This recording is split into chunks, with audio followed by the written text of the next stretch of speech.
বন্ধুরা একদিনই চটপটিওয়ালা একটা কাস্টমারকে গোস্ত দিয়ে দেয় এবং তার সাথে একটা 7 আপের বোতলও ফ্রিতে দিয়ে দেয়। তা দেখে সে অনেক খুশি হলো এবং প্রত্যেক দিন সে তার দোকানে রেস্টুরেন্টে খেতে আসলো এবং তা দেখে তার কর্মী অনেক বিরক্ত হয়ে যায় যে সে কেন বারবার দোকানে চলে আসে এবং তা দেখে আবারও সে চলে আসলো। আসার পর হঠাৎ একদিন সে কাস্টমারটা না আসায় দোকানের ম্যানেজার অনেক চিন্তিত হয়ে পড়লো এবং সে কোথায়, সে আসতেছে না কেন, সে আমার আসল কর্মী, সে আমার আসল কাস্টমার।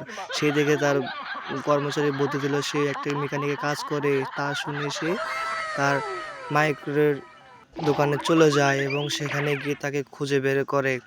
তা দেখে তার বন্ধুকে জিজ্ঞাসা করে এবং সে গাড়ির নিচ থেকে চলে আসে এবং তাকে জিজ্ঞাসা করে, "তুমি খেতে যাও না কেন?" তাই শুনে সে বলল যে, "আমাকে এখন কেউ ফ্রিতে খেতে Hello. দেয়।" তা দেখে সে অনেক আতঙ্কিত হয়ে গেল। তারপর সে দোকান থেকে চলে গেল ভয়তে। বন্ধুরা ভিডিওটি ভালো লেগে থাকলে এবং এরকম ভিডিও পেতে চাইলে আমাদের চ্যানেলটিকে লাইক অ্যান্ড সাবস্ক্রাইব অ্যান্ড তোমাদের বন্ধুর কাছে শেয়ার করে দিও।